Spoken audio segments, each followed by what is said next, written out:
भौतिक स्वरूप को अपने क्या किया था, मुख्य रूप से 4 भागों में डिवाइड किया था। ठीक है, तो उसमें से जो पहला रूप था उसका वो कौन सा था, पश्चिमी मरुस्थलीय प्रदेश। ठीक है, दूसरा जो पार्ट किया था हमने वो किया था मध्यवर्ती अरावली प्रदेश। ठीक है, तीसरा जो पार्ट किया था वो किया था पूर्वी मैदानी भाग। ठीक है ना, या प्रदेश। ठीक है ना, प्रदेश मतलब पूर्वी मैदानी प्रदेश। ठीक है, चौथा मैंने किया था क्या, दक्षिण का पठारी प्रदेश। इस तरह अपने पूरे राजस्थान को 4 भागों में डिवाइड किया था और अपने अध्ययन चल रहा था इस पर पश्चिमी मरुस्थलीय प्रदेश का। और पश्चिमी मरुस्थलीय प्रदेश की अगर मैं जहां तक बात करूं, पूरा का पूरा रिवाइज कर रहा हूं अभी जितना पीछे पड़ा था। इस पश्चिमी मरुस्थलीय प्रदेश को क्या किया था हमने, 2 भागों में तोड़ा था। ठीक है ना, कितने भागों में, 2 भागों में। अगर किसी ने क्लास लगाई है पहले वाली तो उसको अच्छे से पता होगा। ठीक है ना, एक तो अपने पढ़ा था शुष्क प्रदेश। ठीक है ना, और एक अपने इसका डिवाइड किया था अर्ध शुष्क प्रदेश के। फिर इसके आगे अपने और वर्गीकरण किया था, शुष्क प्रदेश था, इसको हमने 2 भागों में तोड़ा था आगे। ठीक है, तो इसका पहला पार्ट बना था वो बना था, ठीक है ना, यानी कि ऐसा प्रदेश जो रेत के बड़े बड़े टीले हो। ठीक है ना, और एक ऐसा प्रदेश जहाँ रेत के टीले तो नहीं है लेकिन शुष्क प्रदेश वो है। ठीक है ना, तो उसके आधार पे अपने क्या है कि जो रेत के टीले थे उसके आधार पे अपने क्या है इनको 2 भागों में तोड़ दिया था। ठीक है ना, तो एक तो क्या है, यानी कि रेतीला भाग बोल सकते हो आप। ठीक है ना, या आप इसको बोल सकते हो कि बालुका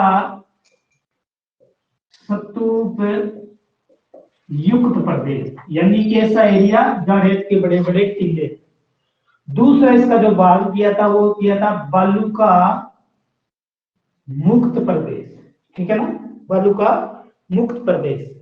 तो इस तरह हमने शुष्क प्रदेश को 2 भागों में तोड़ के पढ़ा था, और जिसका आगे वर्गीकरण अपने आगे और पढ़ना है। ठीक है, और अर्ध शुष्क प्रदेश है, इसको हमने तोड़ा था कितने भागों में, अर्ध शुष्क प्रदेश को अपने तोड़ा था गगर का मैदान। ठीक है ना, गगर का मैदानी भाग जिसमें अपने एरिया जो मानगढ़ गंगानगर का आता है। दूसरा जो पार्ट इसमें किया था वो मैंने किया था कौन सा, ठीक है ना, शेखावटी प्रदेश, शेखावटी चूरू सीकर झुंझुनू का जो एरिया शेखावटी प्रदेश।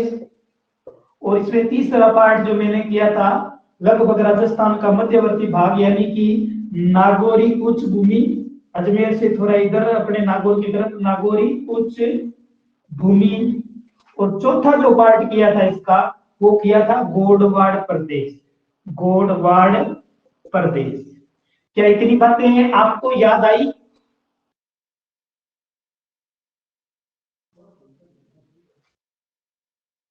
हाँ विशाल, यस यस सर। विशाल जुड़ा हुआ है क्या? Yes sir. इतनी बातें समझ में आई? राजस्थान को अपने पढ़ने जा रहे हैं, राजस्थान का भौतिक स्वरूप अपने पढ़ रहे हैं। आगे सर समझ में। Yes sir. हाँ, तो मैं धीरे धीरे आपको लेके जाऊंगा एग्जाम के दृष्टि से कहाँ का प्रश्न बढ़ेंगे। ठीक है ना, तो अब थोड़ा सा एग्जाम की व्यू से मैं 3-4 बातें महत्वपूर्ण बोलूंगा, उसको नोट भी कर लेना आप। ये बातें समझ में आ गई ना, गगन का मैदान, शेखावटी प्रदेश, नागौरी उच्च भूमि, गोडवाड़ प्रदेश, ये हमने बांटा है अर्ध शुष्क प्रदेश को। ठीक है, शुष्क प्रदेश को हमने बांटा है किसके अंदर, रेतीला, यानी कि जहाँ पे रेत के बड़े बड़े टीले, यानी कि बालू का स्तूप युक्त प्रदेश, और बालू का स्तूप मुक्त प्रदेश। इन 2 भागों को अपने शुष्क भाग को 2 भागों में डिवाइड करके हम पढ़ रहे हैं। ठीक है ना, ये दोनों पार्ट है किसके, पश्चिमी मरुस्थलीय प्रदेश के। तो आपसे पेपर में पूछा जा सकता है कि पश्चिमी मरुस्थलीय प्रदेश को मुख्य रूप से कितने भागों में तोड़ा गया, तो 2 भागों में, शुष्क प्रदेश और अर्ध शुष्क प्रदेश। फिर अगर वो पेपर प्रश्न पूछ लेता है कि बालू का स्तूप युक्त जो प्रदेश है, बालू का स्तूप युक्त जो प्रदेश है वो पश्चिमी मरुस्थलीय प्रदेश के कौन से हिस्से का भाग है? तो आपको उत्तर देना वो शुष्क प्रदेश का हिस्सा है, ठीक है ना। अगर इसी तरह वो पूछ ले कि शेखावटी क्षेत्र राजस्थान के कौन से भौतिक विभाग में काउंट किया जाता है शेखावटी प्रदेश, तो आपका उत्तर होना चाहिए शेखावटी प्रदेश पश्चिमी मरुस्थलीय प्रदेश का हिस्सा है और पश्चिमी मरुस्थलीय प्रदेश के अंदर भी अर्ध शुष्क क्षेत्र का हिस्सा है। तो ये सारी रिलेट करके यहाँ से खूब सारे प्रश्न बनेंगे और अच्छे प्रश्न बनेंगे थ्योरेटिकली, ठीक है। तो ये बातें अपने को नक्शे में भी देखनी है, समझनी है। दोबारा इसका नक्शा ड्रा करो ताकि आपको ये आसानी से समझ में आ जाए, घट्टा मारना पड़े किसी प्रकार का। तो अपने राजस्थान को नक्शे में अगर अपने देखते हैं, मान लो ये अपना राजस्थान है, ये राजस्थान है, ठीक है ना। अपने कितने भाग तोड़े राजस्थान के? राजस्थान को हमने तोड़ दिए 4 भागों में, ठीक है ना। ध्यान से समझना, ये उत्तर का, ठीक है ना, ये दक्षिण है, ये पूर्व है, ये पश्चिम, ठीक है। पहले वाला वीडियो मैंने बताया था कि यहाँ कौन सी देशांतर है, यहाँ कौन सी देशांतर है, यहाँ कौन सा अक्षांश है, यहाँ कौन सा अक्षांश है। मैंने एक वीडियो में भी उसी में बताया था कि ये बाउंड्री हमारी कितनी है, कितनी किसके साथ लगी हुई है, ठीक है। अब हम पढ़ रहे हैं कि इसके अंदर जो 33 जिले हैं, 33 जिलों की प्रशासनिक व्यवस्था कैसी है, किस तरह संचालन करा, वो सारा का सारा पॉलिटिकल का हिस्सा है। तो उसमें अपने अध्ययन करेंगे। अब सिर्फ और सिर्फ जिले न पढ़ के हम इस पूरे राजस्थान का भौतिक स्वरूप के अंतर्गत पढ़ रहे हैं। इस राजस्थान को हम तोड़ के समझना चाहे तो कितने भागों में, यानी कि जो कंडीशंस है, यानी कि जो पर्यावरण की कंडीशन है वो एक जैसी दशाएं ली हुई है, उसके आधार पर वर्गीकरण किया गया है। यानी कि जो ये एरिया है, यहाँ तक का ये एरिया एक तरह से शुष्क एरिया है, यानी कि मरुस्थलीय एरिया है। तो इसलिए हमने इस पार्ट का नाम दे दिया पश्चिमी मरुस्थलीय प्रदेश, क्योंकि ये पश्चिमी राजस्थान का हिस्सा खूब सारा इसमें आता है बाड़मेर तक का, ठीक है ना। तो ये सारा का सारा एरिया क्या है, अपने आप में शुष्क प्रदेश है, यानी कि मरुस्थलीय भाग है। तो इसलिए हमने इसको पूरे को क्या कर लिया है, हमारे हनुमानगढ़ भी इसमें काउंट किया जाता है, ठीक है ना। और इधर ये चूरू सीकर चूरू वाला एरिया भी काउंट किया जाता है। तो लगभग ये मान के चलो इतना एरिया है, ठीक है ना। इसको हम क्या बोल रहे हैं, पश्चिमी मरुस्थलीय प्रदेश, जिसके अंदर राजस्थान के 12 जिले काउंट किए जाते हैं, ठीक है। राजस्थान का लगभग 61.11% हिस्सा ये घेरता है केला जो भौतिक स्वरूप है, ठीक है। राजस्थान की 40% जनसंख्या इसमें निवास करती है। ये थोड़े से डाटा है जो फैक्ट है, जो आपको किताबों में मिल जाएंगे, लेकिन बात है मैं नक्शे में भूल को समझना। अब हमने क्या किया है कि इसी पश्चिमी मरुस्थल को 2 भागों में तोड़ रखा है, ठीक है ना। कितने भागों में तोड़ रखा है? 2 भागों में। एक तो वो भाग जो आपका क्या है कि ऐसा एरिया जहां क्या है, शुष्कता ज्यादा है, हवा में नमी नहीं है और रेत के बड़े बड़े टीले हैं, या रेत के टीले भी नहीं है लेकिन फिर भी क्या है, शुष्कता बहुत ज्यादा है। तो ये कुछ एरिया बाड़मेर का, जैसलमेर का, बीकानेर का, ठीक है ना, अपने सूरतगढ़ वाला एरिया, ये एरिया जो है ये क्या है, शुष्कता लिए हुए, शुष्कता तो लिए हुए ही, उसके साथ साथ क्या है इसके अंदर रेत के टीले भी हैं और रेत के टीले नहीं भी है। और एक ये जो एरिया बच गया, ये एरिया है अर्ध शुष्क एरिया, ठीक है ना। कौन सा है? अर्ध शुष्क एरिया। फिर हमने क्या किया, इस शुष्क भाग को 2 भागों में बांटा है। एक तो वो भाग जहां रेत के बड़े बड़े टीले हैं, एक वो भाग जहां रेत के टीले नहीं है लेकिन शुष्कता बहुत ज्यादा है, ठीक है। इसी तरह ये अर्ध शुष्क प्रदेश है, इसको हमने क्या किया है, 4 भागों में डिवाइड किया है, ठीक है ना। जिसमें एक तो ये हनुमानगढ़ गंगानगर का एरिया जो घग्गर के पेटे के साथ आता है, तो घग्गर का एरिया, ठीक है ना, यानी ये चूरू सीकर झुंझुनू का एरिया ये वाला, ठीक है ना। उसके बाद ये नागौर है, यहाँ पे नागौरी उच्च भूमि, और यहाँ की लुनी नदी बहती है, ये गोडवाड़ प्रदेश, ये 4 इसके हिस्से बनते हैं। तो ये पश्चिमी मरुस्थलीय प्रदेश का एक तरह से जो स्ट्रक्चर है वो समझ में आ गया कि नहीं आया सभी को?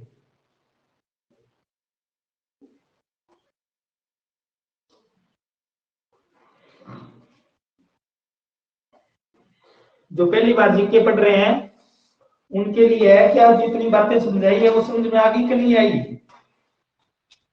सर ये तो समझ आ गया सर, या जो आपके पास माइक लगा है उसको सही कर लो थोड़ा सा। आवाज कम आ रही है क्या? सर आवाज वो माइक का यूज नहीं हो रहा है, फोन का माइक यूज हो रहा है, सीधा गूंज रही है थोड़ी। के माइक के बिना माइक तो चल ही रहा है यार।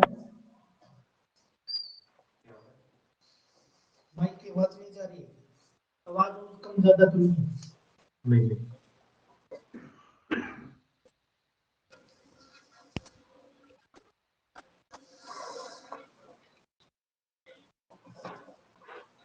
तो अब अपने इसी पश्चिमी मरुस्थलीय प्रदेश की कुछ दशाएं हैं, उनके बारे में अपने बात करते हैं, ठीक है ना। पश्चिमी मरुस्थलीय प्रदेश को जो डिवाइडेशन अपने कर दिया है नक्शे के आधार पर, चाहे रेखिक डायग्राम, दोनों के आधार पर कर दिया। ये आपका डायग्राम के अंतर्गत वर्गीकरण हुआ। इससे पहले मैंने बताया था इस तरह वो रेखिक डायग्राम हो गया एक तरह से, कि अपने को समझ में आ जाए कि राजस्थान को हम किस तरह पढ़ रहे हैं, ठीक है।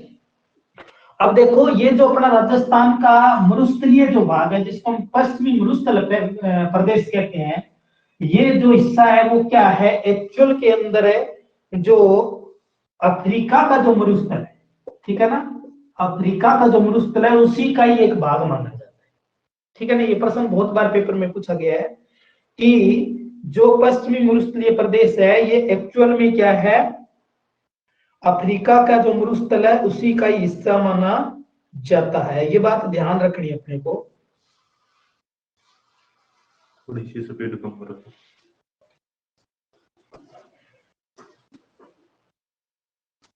ठीक है ना, बात समझ में आ गई कि हमारा पश्चिमी मरुस्थलीय प्रदेश किस मरुस्थल का हिस्सा माना जाता है, अफ्रीका के मरुस्थल का एक हिस्सा माना जाता है, ठीक है।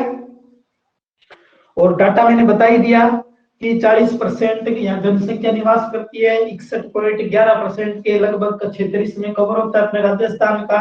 जिलों की अगर बात करें तो 12 जिले इसमें काउंट होते हैं अपने राजस्थान के, जिसमें गंगानगर, हनुमानगढ़, जैसलमेर, बाड़मेर, बीकानेर, जालौर, ठीक है ना, बाड़मेर का एरिया, नागौर का एरिया, ठीक है ना, बीकानेर का एरिया, चूरू, सीकर, ठीक है ना, ये सारे जिले जो इधर वाले जिले हैं वो सारे के सारे इसमें आते हैं, ठीक है। तो 12 जिले इसमें लगभग अपने ज्यादातर काउंट करते हैं। उसके बाद अगर बात करें कि इस एरिया की चौड़ाई, तो इस एरिया की जो चौड़ाई है वो लगभग क्या है, 300 किलोमीटर की चौड़ाई ये लिए हुए है। क्योंकि अपने देखते हैं राजस्थान का यहां से लेके यहां तक की चौड़ाई अपने देखते हैं तो कितनी है, कोई बताएगा कमेंट में। राजस्थान की चौड़ाई कितनी है, राजस्थान की चौड़ाई कितनी है, 826 है कि 869 है? सर 869 है। हाँ वेरी गुड, 869 किलोमीटर अपने राजस्थान की चौड़ाई है, 826 किलोमीटर लंबाई है। लंबाई कम है, चौड़ाई Yes, ज्यादा sir. है राजस्थान की। Yes, तो ये जो पश्चिमी मरुस्थलीय प्रदेश है ना, अकेला पहला पार्ट है, इसकी चौड़ाई लगभग कितनी है, 300 किलोमीटर के लगभग इसकी चौड़ाई, ठीक है ना। पेपर में पूछता नहीं लेकिन फिर भी कई बार पूछ ले तो अपने को थोड़ा सा ध्यान रखना है। और 200 से लेके 300 मीटर है ना इसकी औसत ऊंचाई मानी जाती है, ठीक है ना। समुद्र तल से इसकी औसत ऊंचाई है वो 200 से 300 मीटर तक की औसत ऊंचाई है। तो अब अपने इसके अंदर जो अलग अलग पार्ट हमने किए हैं सभी पार्ट के बारे में अपने अध्ययन करेंगे, ठीक है ना। और फिर अपने कुछ इसके महत्वपूर्ण जो प्रश्न है उस पर भी डिस्कस करेंगे कि कौन कौन से प्रश्न किस तरह वो पूछता है। तो इस एरिया के अंदर क्या है, एक महत्वपूर्ण पार्ट है जो अभी वर्तमान में सक्रिय एक तरह से कह सकते हैं, ठीक है। तो अपने रिलेट बात होती है, ये पेपर में भी खूब सारी पूछी जाती है, ठीक है ना, उसी पे डिस्कस करते हैं। तो ये थोड़ा सा डायग्राम बना लिया करो कॉपी के अंदर ताकि आपको राजस्थान का दिख है वो आसानी से समझ में आता जाए, आपको मेहनत कम करनी पड़े, ठीक है ना। आपने सुना होगा पश्चिमी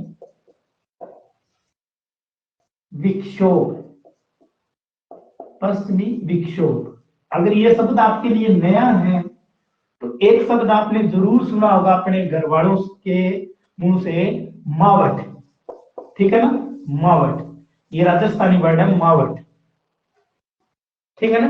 पेपर में कई बार प्रश्न आ जाता है कि मावठ क्या है, तो कोई जानकारी रखता है क्या मावठ क्या है? सर मावट और मावट अलग अलग है। सर सर्दियों में होने वाली बारिश, सर्दियों में बरसात होती है वो तो मावट होती है, वही वही है मावट क्या होती है। मावट? हाँ हाँ हाँ, उसी की बात कर रहा हूँ, ठीक है ना। तो अच्छा, वो अपने पश्चिमी उसमें सर राजस्थान के एरिया से जुड़ा हुआ शब्द है, ठीक है ना, मावठ है, ठीक है ना। ये क्या है, शीतकालीन वर्षा होती है वो अपने पश्चिमी राजस्थान के एरिया में होती है। और खास करके अपना जो पश्चिमी राजस्थान एरिया है इसकी जो हाड़ी की जो फसल है, हाड़ी यानी कि एक्चुअल में अपने कहेंगे इसको क्या, ठीक है ना, रबी की फसल है, ठीक है ना, रबी की फसल के लिए बहुत उपयोगी है। अभी जो बारिश हुई है, जो पीछे आपने देखी है, वो बारिश एक तरह से क्या थी, मावट थी, ठीक है ना, जो जनवरी के महीने में होती है लगभग।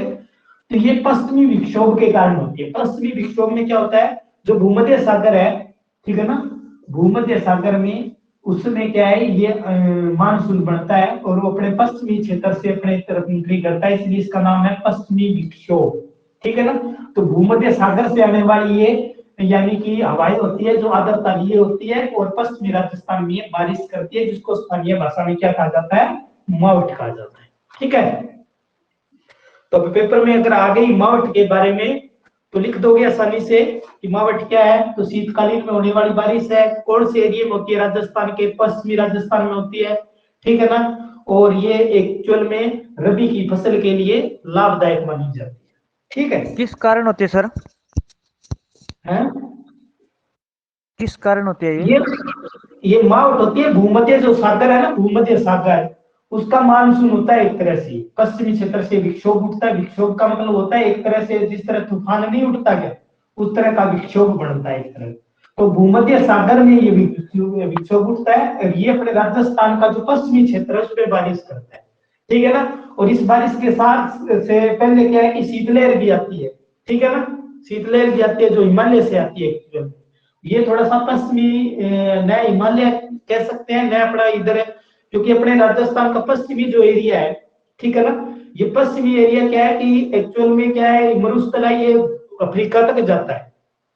जो अपना जो मरुस्थल है ये अफ्रीका तक आगे फैला हुआ है, और उधर से भूमध्य सागर से क्या है, जैसे हवाएं आती है, ठीक है ना, और हवाएं उस पूरे महासागर जो अपना भूमध्य सागर है, इस भूमध्य सागर के बीच का जो एरिया है ये क्या है, मरुस्थलीय एरिया, ठीक है ना, मरुस्थलीय एरिया। मरुस्थलीय एरिया होने के कारण ये जो हवाएं होती है गर्म हो जाती है, गर्म होकर ऊपर उठती है, ऊपर उठती है। जब ये अपने एरिया में आती है उस समय अपने हिमालय का जो एरिया है, अपनी भौगोलिक स्थिति उसमें ऐसी होती है कि हमारे यहाँ सर्दी होती है, इस कारण जो ये हवाएं गर्म हुई है ये यहाँ पे बारिश कर देती है, ठीक है ना। इसको अपने बोलते हैं पश्चिमी विक्षोभ, और अपने स्थानीय भाषा में इसको बोलते हैं मावठ,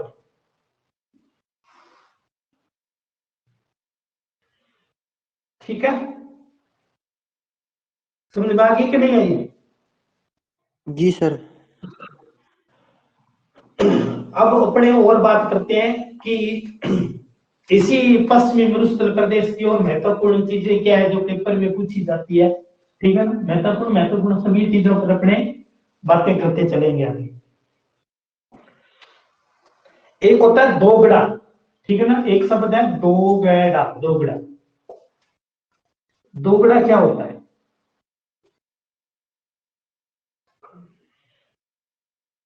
दोगड़ा क्या होता है अभी किसी को पता है कि दोगड़ा क्या होता है? दोगड़ा एक्चुअल में क्या होता है, मानसून जो होता है ना, मानसून, मानसून से पूर्व वर्षा होती है उसको दोगड़ा कहा जाता है, ठीक है ना। मानसून से जो पूर्व वर्षा होती है उसको अपने क्या बोलते हैं, दोगड़ा कहते हैं। ये एक तरह से चक्रवाती तूफान होता है, चक्रवाती तूफान होता है, उस तूफान के साथ बारिश आती है जो दोगड़ा कहलाती है, ठीक है ना। तो ज्यादातर इसमें क्या है कि तूफान के साथ आएगी तो नुकसान करता है दोगड़ा एक तरह का, ठीक है ना। तो मानसून पूर्व की ये वर्षा होती है, ग्रीष्म ऋतु के अंदर होती है, ठीक है ना। मानसून अपने राजस्थान में कब आता है, ग्रीष्म ऋतु में। तो ग्रीष्म ऋतु में मानसून से पूर्व जो वर्षा होती है, यानी कि मानसून की एंट्री से पहले बारिश हो जाना, वो क्या कहलाता है, राजस्थान में स्थानीय भाषा में दोगड़ा कहलाता है, ठीक है। दो चीजें आपने पढ़ ली, एक तो दोगड़ा के बारे में, एक मावठ के बारे में। तो मावठ के बारे में तो आपको कम से कम हर तीसरे एग्जाम में प्रश्न मिलेगा, हर तीसरे एग्जाम में कि मावठ के बारे में प्रश्न घुमा घुमा के वो पूछता रहता है लगातार, ठीक है। जी सर। उसके बाद अपने कुछ बातें करते हैं कि पश्चिमी राजस्थान का जो बारिश का जो पानी होता है, ठीक है ना, वो क्या है कि विभिन्न क्षेत्रों में इकट्ठा होता है, तो उनको अलग तरीके से अपने नामकरण देते हैं, ठीक है ना। झीलें जो बनती है तो उसके ऊपर अपने बात कर लेते हैं।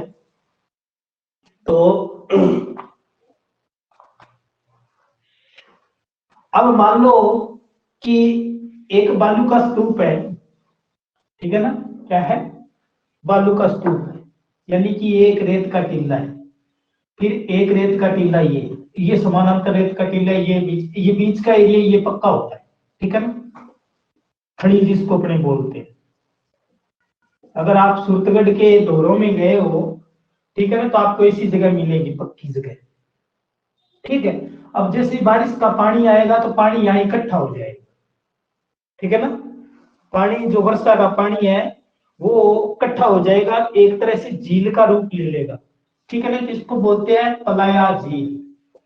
क्या बोलते हैं? पलाया झील। तो राजस्थान के पश्चिमी मरुस्थल प्रदेश में जो शुष्क प्रदेश है उसके अंदर पलाया झीलों की स्थिति अपने को देखने को मिलती है।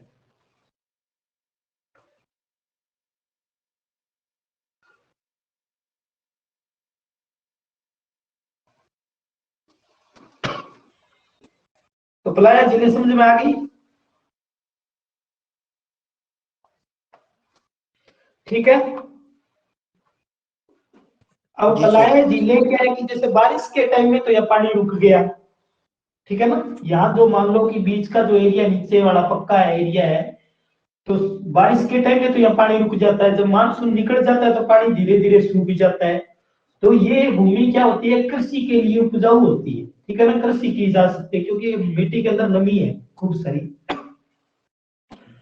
तो यहाँ जो कृषि की जाती है उसको कहा जाता है खड़ील कृषि, खड़ील कृषि, ठीक है ना। इस कृषि को अपने क्या बोलेंगे? खड़ील कृषि।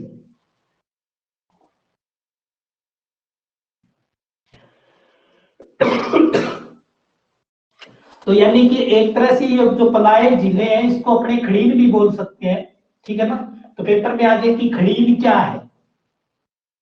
ऑप्शन में आपको बहुत सारी चीज चार मिलेंगे, चार ऑप्शन मिलेंगे, तो आपको बताना है कि खड़ील क्या है। कि पश्चिमी राजस्थान में, ठीक है ना, रेत के टीलों में बीच में जो अस्थायी जिले बन जाती है वो क्या कहलाती है? खड़ील कहलाती है। उसको अपने पलाया जिले भी बोलते हैं।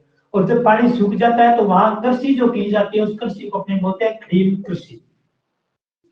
तो तीनों बातें शायद क्लियर होगी।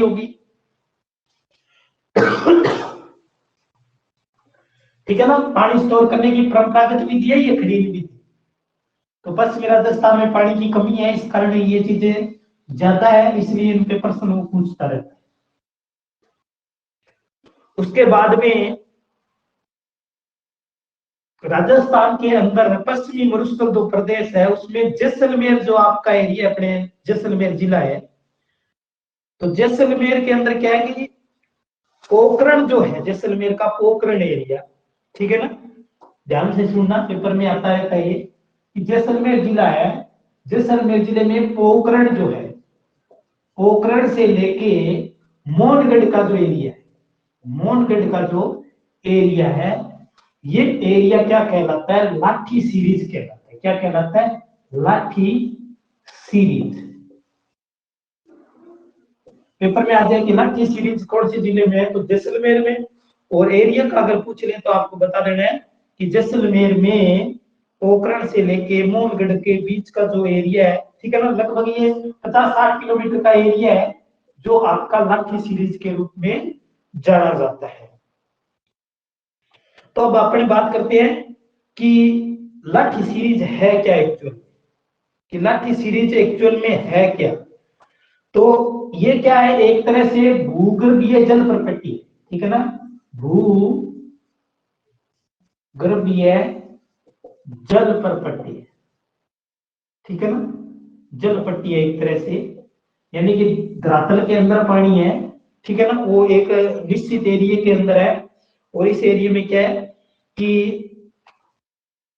पानी मीठा है और यहाँ पे सबसे ज्यादा घास उगती है जिसका नाम है सेवन घास, ठीक है ना, सेवन घास। ये सेवन घास पे भी खूब सारे प्रश्न पेपर में आते रहते हैं कि सेवन क्या है, एक प्रकार की वनस्पतीय घास है, ठीक है ना।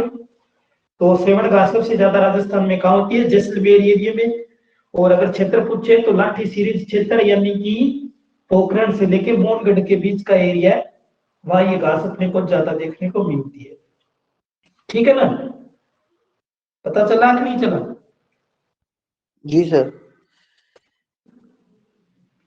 तो लाठी सीरीज कहाँ है? जैसलमेर एरिया में। और जैसलमेर में भी कहा पोखरण से लेकर मोहनगढ़ का बीच का एरिया है। ये लाठी सीरीज क्या है? एक तरह की भूगर्भीय जल परपट्टी है ये, ठीक है ना। और यहाँ सबसे ज्यादा घास होती है, सेवण घास है, ठीक है ना, जो एक तरह की शीतोष्ण प्रकार की घास ही मानी जा सकती है, ठीक है ना।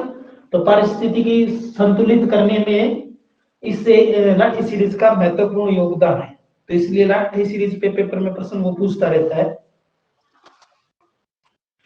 तो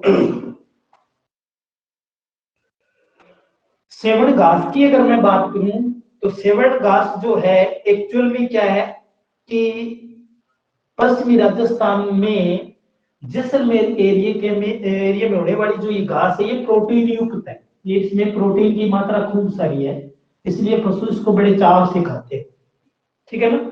और दुधारू पशुओं के लिए तो बहुत ही ज्यादा महत्वपूर्ण है ये घास है। तो इसलिए ये एक तरह से लीलड़ के नाम से भी जानी जाती है, लीलड़, ठीक है ना। तो उस एरिया में स्थानीय भाषा में इसको लीलड़ भी बोलते हैं। और वैसे लीलड़ एक घोड़ी का नाम भी है, ठीक है ना, जब इतिहास पढ़ेंगे तब आएगा। उसके बाद अगर मैं बात करूं पश्चिमी राजस्थान के अंतर्गत महत्वपूर्ण एक टॉपिक और की, ठीक है ना। तो ये नोट डाउन करते जाए, जो बातें बता रहा हूं मैं वही बातें बता रहा हूं जो पेपरों में पूछी जाती है, फालतू की चीजें नहीं बता रहा। उसके बाद अपने एक महत्वपूर्ण उसी एरिया की एक महत्वपूर्ण घटना क्या है, चांदन नलकूप। इसके ऊपर भी पेपर में प्रश्न पूछता है, चांदन नलकूप, ठीक है ना। ये एक नलकूप आप समझते ही होंगे, ठीक है ना। यानी कि चांदन नलकूप एक तरह का यूं मानो कि एक हैंडपंप है, ठीक है ना, एक कुआं है, ठीक है ना। इसको अपने क्या बोलते हैं, थार का घड़ा बोलते हैं। क्या बोलते हैं? थार का घड़ा, थार का घड़ा। और सबसे मीठा पानी यही है, राजस्थान का सबसे मीठा पानी चंदन नलकूप से निकलता है। सबसे मीठा पानी कहां से निकलता है राजस्थान में? चंदन नलकूप से। धरती का जो पानी सबसे ज्यादा मीठा कहां निकलता है?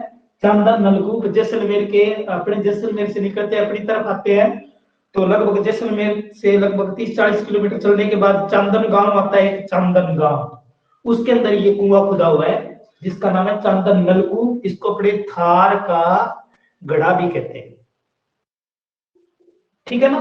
तो ये एक तरह से उससे भूगर्भीय जल प्रपट्टी के अंदर ही लगा हुआ है, उसी पट्टी का एक हिस्सा है, ठीक है ना।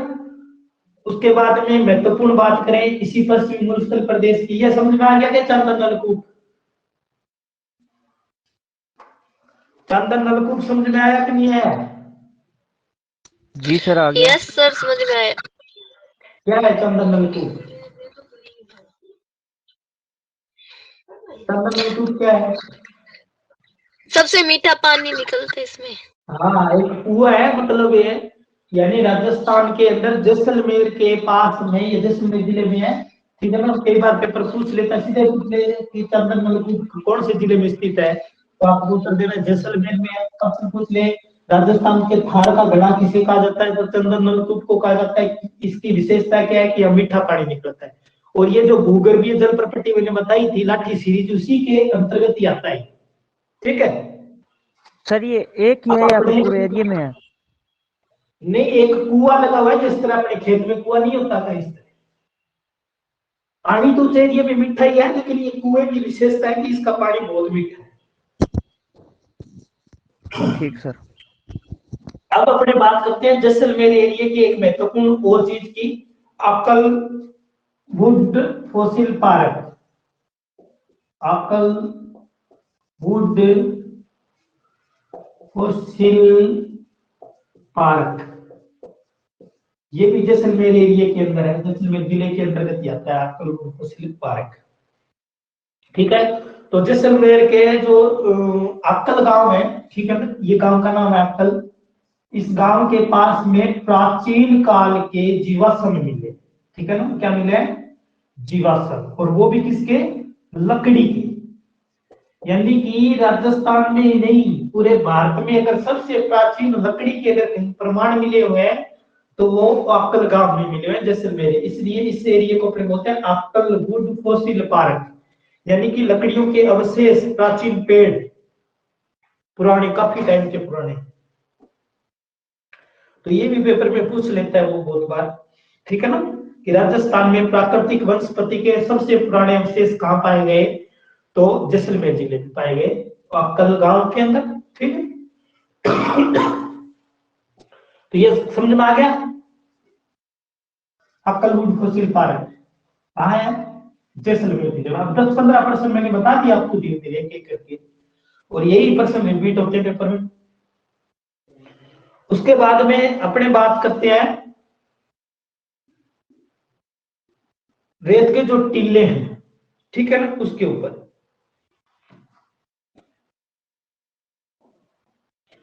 एक अपने शब्दावली और देख लेते हैं, रेत के टीले बाद में बताऊंगा मैं, पहले एक दो शब्द और देख लेते हैं। कई बार पेपर में आ जाता है दरियन। दरियन क्या है, दरियन क्या है, तो दरियन क्या है भी, ये रेत के टीले हैं, ठीक है ना, ये भी रेत के क्या है, टीले हैं। ऐसे टीले रेत के जो एरिया क्या है, निर्जन है, यानी वहां कोई लोग नहीं रहते, ऐसा रेत के टीले जहां जीव जंतु भी बहुत कम रहते हो, मानव जाति तो वहां रहती ही नहीं हो, निर्जन जो एरिया होता है और भ्रमणशील होता है, यानी कि एक तरह से यहाँ पर्यटक जरूर रहते हैं, ठीक है ना। भ्रमणशील एरिया, ऐसा नहीं है कि दुर्गम एरिया है कि आप जा ही नहीं सकते, जा सकते हो लेकिन लोग नहीं रहते वहां पे, तो वो उनको अपने क्या बोलते हैं, दरियन बोलते हैं। तो राजस्थान के अंदर जैसलमेर एरिया में आपने देखा होगा पर्यटक जो आते हैं वो इन मरुस्थलीय एरिया में आते हैं, इन रेत के टीलों का आनंद लेने के लिए आते हैं, तो वो एरिया दरियन कहलाता है, ठीक है। उसके बाद अगर अपने बात करें एक शब्दावली यूज अपने इसी एरिया में और यूज होती है, वो शब्द है थड़ी, ठीक है ना। क्या, थड़ी, थड़ी क्या है, तो थार का जो मरुस्थलीय प्रदेश है इसको स्थानीय भाषा में क्या कहते हैं, अपने थड़ी कहते हैं। क्या बोलते हैं, स्थानीय भाषा में बोलते हैं थड़ी। यानी कि आप ना अपने जैसे जैसलमेर बीकानेर एरिया का कोई व्यक्ति इधर आता है हनुमानगढ़ की तरफ, अपने गंगानगर की तरफ, तो अपने कहते हैं कि थड़ी का है क्या, थड़ी का मतलब रेगिस्तानी एरिया का। तो ये थड़ी लोकल शब्द है एक, जो इस एरिया के लोगों के लिए इस्तेमाल किया जाता है, ठीक है। तो इतनी बातें समझ में आ गई क्या।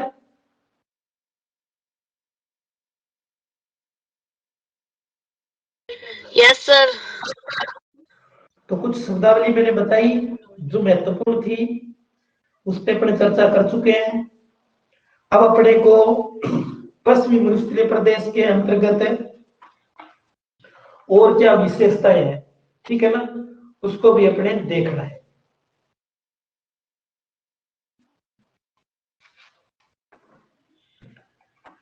तो ये सारी चीजें जो मैंने बताई थी वो फर्स्ट पार्ट की बताई थी, ठीक है ना। ये सारी की सारी चीजें किसके में बताई थी मैंने, यानी कि हमारा जो पहला पार्ट था शुष्क प्रदेश, कौन सा, शुष्क प्रदेश, जिसको हमने दो भागों में डिवाइड कर रखा है। एक तो बालू का स्तूप युक्त प्रदेश, एक बालू का स्तूप मुक्त प्रदेश, ठीक है ना। इधर वाला जो पार्ट है अर्ध शुष्क, उसके ऊपर भी आए नहीं है, अपने उधर ही काम कर रहे हैं, ठीक है ना।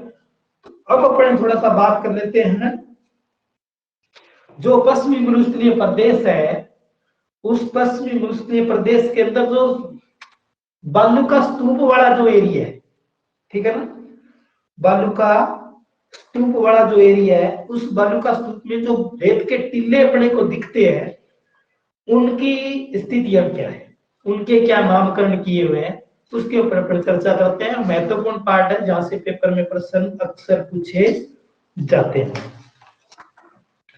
तो उसको थोड़ा सा अपने देखना है। तो अपने बात करते हैं राजस्थान में मरुस्थल के प्रकार, ठीक है ना, हेडिंग डालो, राजस्थान में मरुस्थल के प्रकार। महत्वपूर्ण पार्ट है ये, यहाँ से पेपर में प्रश्न आता है। कितने लोग जुड़े हुए हैं?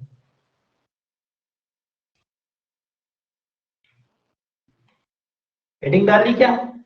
राजस्थान में मरुस्थल के प्रकार, इसके अंतर्गत अपने पहला जो प्रकार पढ़ते हैं, ठीक है ना। इसमें रेत के टीलों के प्रकार भी आएंगे, कुछ मरुस्थल भी आएगा, ठीक है ना। तो मरुस्थल में आपको पता है कि मरुस्थल दो प्रकार मुख्य रूप से अपने राजस्थान में देखने को मिलता है। एक तो ऐसा मरुस्थल है, ठीक है ना, जहां रेत के टीले हो, मिट्टी हो बड़ी बड़ी मात्रा में, ठीक है ना, बालू का मिट्टी हो। एक ऐसा एरिया जहाँ पे क्या पथरीली मिट्टी हो, ठीक है ना, और एक ऐसा एरिया जहाँ पे चट्टानी मिट्टी हो। तो अपने तीन प्रकार के मरुस्थल मुख्य रूप से राजस्थान में डिवाइड है। तो पथरीला और चट्टानी को अगर अपने एक ही काउंट कर ले, एक ही श्रेणी में मान ले, तो फिर दो प्रकार के हो जाते हैं, ठीक है ना। बर्फ तो अपने राजस्थान में जमती नहीं। तो अपने पहला करते हैं बात क्या, हमादा। हमादा हेडिंग डालो, हमादा। हमादा क्या है? पेपर में बहुत बार पेपर में प्रश्न पूछा जाता है कि हमादा क्या है। तो पश्चिमी राजस्थान के अंदर, पश्चिमी राजस्थान के अंदर जो पथरीला मरुस्थल है, पथरीला मरुस्थल है, ठीक है ना, उसको अपने क्या बोलते हैं, हमादा बोलते हैं। क्या बोलते हैं? हमादा। तो ये कुछ एरिया में अपन राजस्थान के पश्चिमी, जैसे जैसलमेर का कुछ एरिया, ठीक है ना, बाड़मेर में भी थोड़ा बहुत है, तो ये चट्टानी मरुस्थल पाया जाता है। वहां पे थोड़ा से क्या है, जैसे जोधपुर में भी आपको मिलेगा ये थोड़ा। जोधपुर का जो आपका मेहरानगढ़ का जो किला है वो एक पहाड़ी पर बना हुआ है, तो यानी कि यह तो पश्चिमी मरुस्थलीय क्षेत्र, लेकिन फिर भी यहाँ क्या है कि चट्टानी मरुस्थल मिलता है, यानी कि कुछ पहाड़ी एरिया सा जो मिलता है, तो वो भी अपने मरुस्थल के अंतर्गत ही पड़ रहे हैं। तो हमादा जो होता है वो एक तरह से क्या होता है, पथरीला मरुस्थल होता है, यानी कि पत्थर टाइप मिट्टी होती है। समझ में आ गया कि नहीं आया?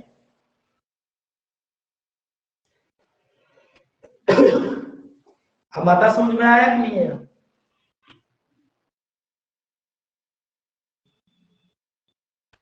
ये सर आ गया। ठीक है। अब उसके बाद आता है दूसरा क्या, रेग। ठीक है ना, रेग। रेग क्या होता है? रेग मरुस्थल एक्चुअल में क्या है, हमादा और रेग एक ही होता है, लेकिन इसमें थोड़ी सी संरचना में चेंजिंग है, ठीक है ना। इसको आप समझोगे तो चित्र से ज्यादा समझ लोगे। जैसे मान लो कि ये पहाड़ी है कोई राजस्थान के अंदर, मान लो मेहरानगढ़ की ये पहाड़ी है, ठीक है ना, जिसपे आपका मेहरानगढ़ का किला बना हुआ है, ये जिसको अपने बोलते हैं चिड़िया टुंक की पहाड़ी, ठीक है ना। मेहरानगढ़ का जो किला बना हुआ है वो कौन सी पहाड़ी पर बना हुआ है? चिड़िया टुंक की पहाड़ी पर बना हुआ है। अब ये जो पहाड़ी है, इसके पास का जो एरिया है, इसके पास का जो एरिया है, ये भी आपको मरुस्थल अपने सॉरी चट्टानी मिलेगा, लेकिन ये चट्टानें कैसी होगी, कंकर टाइप होगी, यानी कि जैसे अपने सड़क जो होती है, सड़क के किनारे अपने एक मिट्टी बिछाते हैं ना, कंकरीली सी, उस टाइप की मिट्टी होगी। तो ये भी मरुस्थल है। तो ये जो मरुस्थल होता है ना, इसको अपने रेग बोलते हैं, ये जो मरुस्थल है इसको अपने हमादा बोलते हैं। समझ में आया कि नहीं है?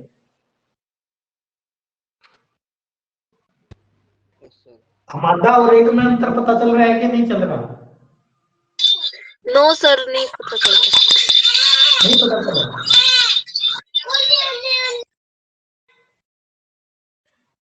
देखो,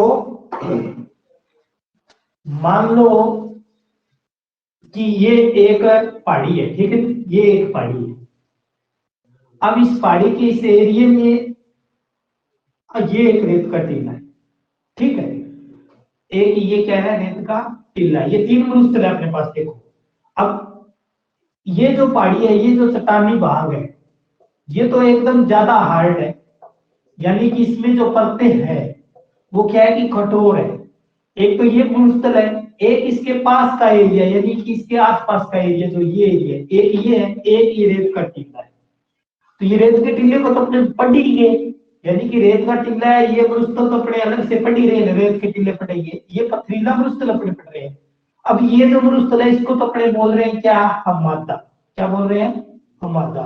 इसको अपने बोल रहे हैं रेग। क्या बोल रहे हैं? रेग। यानी कि हमारा जो मरुस्थल है उसके आसपास का जो मिश्रित है, इसमें मिट्टी भी आपको मिलेगी, बालू भी मिलेगी और पत्थर कंकड़ भी मिलेगी। ऐसा मरुस्थल क्या कहलाता है? रेत के। अब तो समझ में आ गया। Yes sir. उसके बाद बात करते हैं, ये तो थोड़ा सा पथरीला मरुस्थल था जिसको हमने 2-3 रूपों में पढ़ा, मादा और एक अपने एक को मादा पढ़ा और एक रेग के रूप में पढ़ा। ठीक है, अब अपने पढ़ते हैं रेत के टीलों का प्रकार। रेत के टीलों का प्रकार। रेत के टीलों के प्रकार के अंतर्गत अगर अपने बात करें तो यहां से पेपर में प्रश्न आता है, भी ध्यान रखना, महत्वपूर्ण पार्ट है। पहला प्रकार आता है क्या? अनुदेदरीय बालू का स्तूप। अनुदेदरीय बालू का स्तूप। कौन सा? अनुदेदरीय बालू का स्तूप। ठीक है, यानी कि ये इनकी विशेषता क्या है? अनुदेदरीय बालू का स्तूप है, ये क्या होती है? जो हवाएं चलती है, पवनें जो चलती है, उस पवनों के समांतर बढ़ते हैं। जो पवनें चलती है उसके क्या बढ़ते हैं? समानांतर बढ़ते हैं। जैसे मान लो कि हवा ये चल रही है, ये हवा चल रही है, ठीक है ना, तो बालू का स्तूप इस तरह बढ़ेगा, हवा के समानांतर। ठीक है, इसको अपने क्या बोलते हैं? अनुदैर्ध्य बालू का स्तूप बोलते हैं। ठीक है ना, तो पवन की दिशा के समांतर जो बढ़ने वाले बालू का स्तूप होते हैं वो क्या कहलाते हैं? अनुदैर्ध्य बालू का स्तूप कहलाते हैं। राजस्थान में सबसे बड़े यही है। राजस्थान में सबसे बड़े जो मरुस्थल रेत के टीले हैं वो कौन से हैं? अनुदैर्ध्य बालू का स्तूप है, जो हवा के समानांतर बढ़ते हैं। समझ में आ गई कि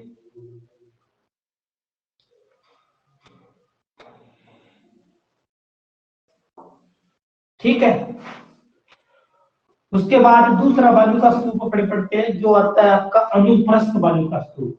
दूसरा कौन सा आता है? अनुप्रस्थ बालू का स्तूप। ये क्या होता है? ये हवा के समकोण पर बढ़ता है। ठीक है ना, अनुप्रस्थ बालू का स्तूप क्या बनते हैं? हवा के समकोण पर बनते हैं। अनुप्रस्थ बालू का स्तूप क्या बनते हैं? हवा के समकोण पर बढ़ते हैं। और अनुदैर्ध्य बालू का स्तूप हवा के समानांतर बढ़ते हैं। ठीक है ना, ये ध्यान रखना है, ये लैंग्वेज याद रखनी है, पेपर में पूछ लेता है।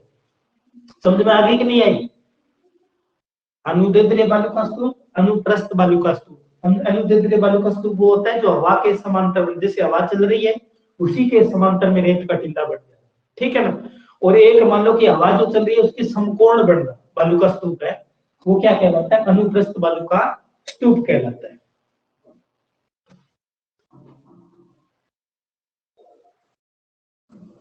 ठीक है, तीसरा बालू का स्तूप लिखो, बरखान। बरखान। ठीक है, तीसरा बालू का स्तूप क्या है? बरखान। बरखान बालू का स्तूप होते हैं, ये क्या है? गतिशील होते हैं। ये क्या होते हैं? गतिशील होते हैं, स्थायी नहीं होते। ठीक है ना, सबसे बड़ी बात इनकी विशेषता क्या है? एक तो गतिशील होते हैं, स्थायी नहीं होते, अस्थायी होते हैं। दूसरी बात, अर्धचंद्राकार होते हैं। क्या होते हैं? अर्धचंद्राकार, यानी कि एक तरफ से तो आपको इस तरह दिखेंगे, एक तरफ से इस तरह हो जाएंगे। ठीक है ना, तो अपने खेत में आपने बिरानी अगर जमीन है तो उसमें इस तरह के आप पेड़ पे संभालते नहीं हो तो इस तरह के बालू का स्तूप बढ़ जाते हैं, अर्धचंद्राकार, बरखान कहलाता है वो। ठीक है ना, तो बरखान बालू का स्तूप पश्चिमी राजस्थान में वो बालू का स्तूप है जो गतिशील अवस्था में रहते हैं और स्थायी नहीं होते, अर्धचंद्राकार होते हैं। ठीक है, समझ में आ गया कि नहीं है? आ गया सर।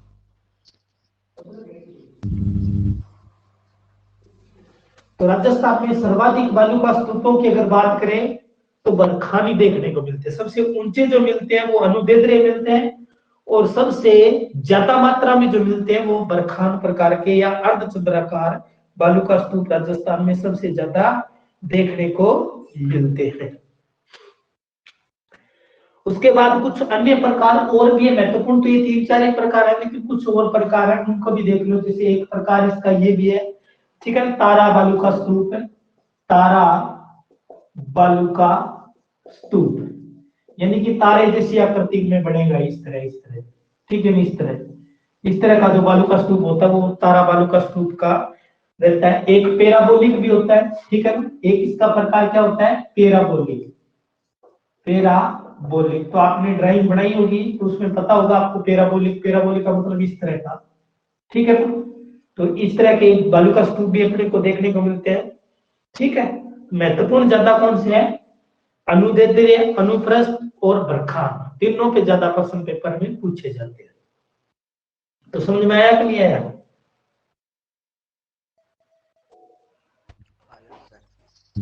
कौन कौन जुड़े हुए क्लास के अंदर?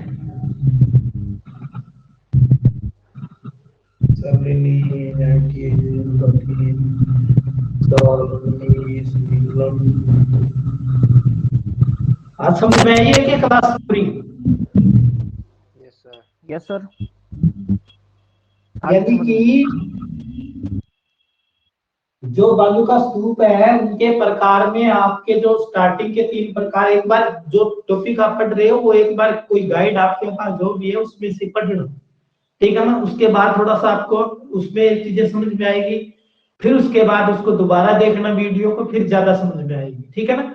फिर एक दिन क्या है कि जैसे अपना पूरा टॉपिक पूरा होगा उसके बाद अपने इसके ऊपर प्रश्न लेके आएंगे जो पीछे प्रीवियस एग्जाम में पूछे गए हैं।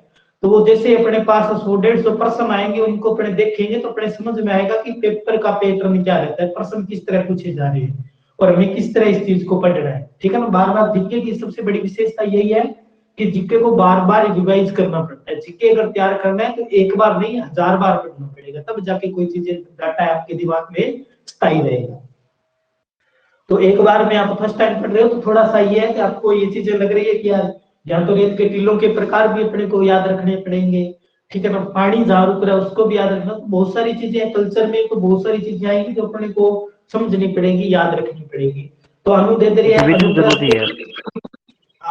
अनुदैर्ध्य, अनुप्रस्थ बालू का स्तूप है, बरखान बालू का स्तूप है, पैराबोलिक बालू का स्तूप है, ठीक है ना। तो इनके थोड़े से क्या है, थोड़ा सा दिमाग में रखो कि हवा के समांतर कौन सा बन रहा है, हवा के समकोण कौन सा बन रहा है, अर्धचंद्राकार कौन सा बन रहा है, राजस्थान में सबसे ज्यादा मात्रा किसके, पेपर में प्रश्न आ गया राजस्थान में सर्वाधिक किस प्रकार के बालू का स्तूप देखने को मिलते हैं, ऑप्शन में आएगा अनुदैर्ध्य, अनुप्रस्थ, बरखान, ठीक है ना, एक दे देगा पैराबोलिक। अब आप दे सोचते रहोगे तो अपने को पता है कि सबसे ज्यादा कौन सी मात्रा है, बरखान की है, ठीक है ना। अगर कोई पूछ ले कि राजस्थान में सबसे ऊंचाई लिए हुए कौन से बालू का स्तूप है तो आप बता दोगे कि अनुदैर्ध्य बालू का स्तूप है, सबसे ज्यादा ऊंचाई लिए हुए, ठीक है। तो जैसा जो बालू का स्तूप देख रहा है उसके हिसाब से उसका एरिया निश्चित है। अपने देखेंगे कि राजस्थान का जो पश्चिमी मरुस्थल प्रदेश का जो शुष्क भाग है उसके अंदर बालू का स्तूप युक्त जो प्रदेश है उसकी हम बातें कर रहे हैं, ठीक है ना। वो सारी की सारी बातें उसी में लागू होती है। तो उसमें कोई एरिया फिक्स ऐसा नहीं है कि आप सिर्फ ये कह दोगे कि 2 डिस्ट्रिक्ट में ही होगा। तो अपने गंगानगर की अगर बात करें तो गंगानगर में जो सूरतगढ़ का एरिया है यहाँ आपको पैराबोलिक बालू का स्तूप देखने को मिलते हैं। आपने देखे होंगे मानकसर के पास का जो एरिया है यहाँ पैराबोलिक बालू का स्तूप देखने को मिलते हैं। इसी एरिया में आपको अर्धचंद्राकार यानी कि बरखान देखने को मिल जाएगा। तो एक इस क्षेत्र में सारे बालू का स्तूप देखने को मिल सकते हैं, ठीक है। तो इसी तरह जैसे एक अपने आता है ग्रफ कॉपीज का बालू का स्तूप, जो एक तरह से अपने यूं कहें कि जैसे जूड़ा नहीं होता लेडीज का जूड़ा, उस तरह का, यानी कि कोई मान लो झाड़ जब काट खड़ा है, कोई झाड़ी खड़ी है, उसके पास मिट्टी आके इकट्ठी हो जाती है तो एक बालू का स्तूप बन जाता है। तो वो भी एक प्रकार है बालू का स्तूप का। तो बहुत सारे प्रकार है, मुख्य रूप से 3-4 प्रकार है जिसमें पेपर में प्रश्न पूछे जाते हैं, ठीक है। अब 1-2 बातें और बता देता हूँ डाटाबेस की, ठीक है ना। पश्चिमी मरुस्थल प्रदेश का ऐसा कौन सा जिला है जिसमें बालू का स्तूप नहीं पाए जाते, पेपर में प्रश्न आ जाए कि राजस्थान का ऐसा कौन सा जिला है जिसमें, पश्चिमी राजस्थान का ऐसा कौन सा जिला है जिसमें से बालू का स्तूप नहीं पाए जाते, ठीक है ना। तो उसके अंतर्गत आपको ध्यान रखना है पाली एक ऐसा जिला है जिसमें मरुस्थलीय है तो मरुस्थल के अंदर, लेकिन यहाँ बालू का स्तूप नहीं पाए जाते, ठीक है। पेपर में आ जाएगी राजस्थान में सर्वाधिक बालू का स्तूप कहाँ पाए जाते हैं तो उत्तर है जैसलमेर। जैसलमेर में सबसे ज्यादा बालू का स्तूप आपको देखने को मिलेगी। ठीक है, तो ये पश्चिमी मरुस्थल प्रदेश हुआ पूरा। कल अपने पढ़ेंगे अरावली पर्वतीय प्रदेश। ठीक है, एक बार पश्चिमी मरुस्थल प्रदेश को आप किताब में से पढ़ना और उसकी महत्वपूर्ण चीजें उसको देखना कि क्या चीजें छूट गई अपने, क्योंकि बहुत सारी चीजें तो छूट भी जाती है, ऐसा नहीं है कि सब कुछ आपको बोर्ड पे मिल जाएगा। तो बहुत सारी चीजें क्वेश्चनों के माध्यम से आएगी अपने पास, जैसे अपने क्वेश्चन करेंगे। तो धन्यवाद, आप अपनी क्लास के साथ लाइव जुड़े रहे और कल अपने 5 बजे फिर मिलेंगे राजस्थान के अंदर अरावली पर्वतीय प्रदेश को समझेंगे। ठीक है, धन्यवाद।